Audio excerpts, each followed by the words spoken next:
আজকে আমার দেশি মুরগিগুলো আমি নিজের হাতে ছাড়বো আজকের অনেকদিন পরে। এর ভিতরে একটু অন্ধকার, তো তারপরেও দেখা যাচ্ছে কিনা জানি না, যেহেতু সকাল আর আলোকিত শহরটার মানে রোদ এখনও ছড়ায়নি, এই জন্য একটু অন্ধকার লাগছে। কারেন্ট অবশ্য আমার আছে, তবে আমি দেইনি আর কি। তো মুরগিগুলো ছাড়বো এখন একে একে। কারেন্টটা দেখতে থাকুন। এখানে আছে কয়টা, ওই দূরে চলে গেল। এবং এর ভিতরে আছে মোরগ, এই তো মোরগ লেগে গেছে।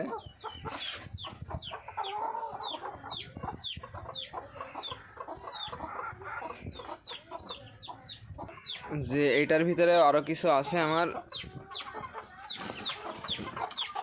এই তো একে একে সব বেরোচ্ছে।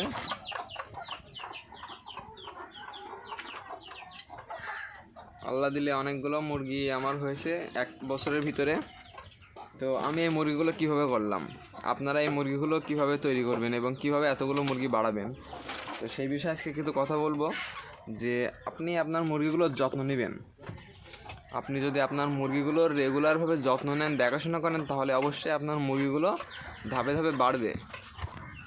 মুরগি কিন্তু একটা বসে পড়েছে, এটা কিন্তু ডিম পাড়বে, এই জন্যে কিন্তু এ ছেড়ে দেওয়ার সাথে সাথেই ও তার গন্তব্যে চলে গেছে ডিম পাড়বে বলে।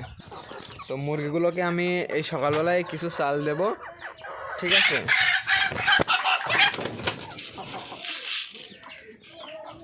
মারামারি করে, অনেকেরা মারামারি করে। বেশি দেবো না চাল, অল্প মাত্রায় চাল দেবো। তো আপনি যদি আপনার মুরগিগুলো সঠিকভাবে লালন পালন করতে চান এবং বাড়াতে চান আমার মতো, তাহলে সঠিক নিয়মে আপনারা খাবার দিবেন এবং সুন্দরভাবে পরিচালনা করতে হবে। সবথেকে গুরুত্ব আপনাকে যে তারা যেখানে থাকে সেই জায়গাটা পরিষ্কার পরিচ্ছন্ন রাখতে হবে প্রতিনিয়ত, যাতে রোগবালাই থেকে আপনার মুরগিগুলো বেঁচে থাকে এবং দূরে থাকে, তাহলে আপনার অনেকগুলো মুরগি হবে। সবচেয়ে বড় কথা, আপনার মুরগিগুলোকে যত্ন নিতে হবে অনেক সুন্দর করে।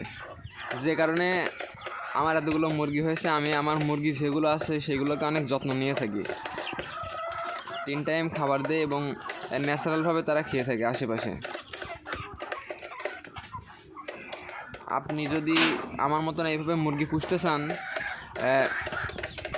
ন্যাচারাল উপায়ে, ঘরোয়া পদ্ধতিতে, তাহলে আপনার মুরগিগুলোকে ছেড়ে দিবেন, বাইরের খাবার খাবে, পাশাপাশি আপনার নিজের দেয়া খাবার খাবে। সেক্ষেত্রে আপনার মুরগিগুলো অনেক সুন্দর থাকবে, ফিট থাকবে। কি অবস্থা, আমার মারামারি করে সব।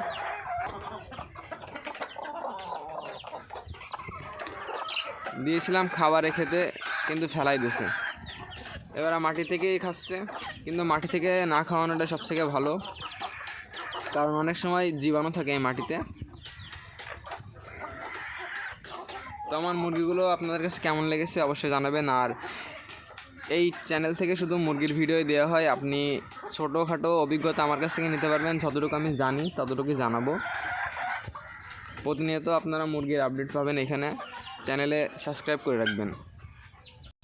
যদি আপনি একজন ছোট উদ্যোক্তা হয়ে থাকেন, ছোট খামারি হয়ে থাকেন,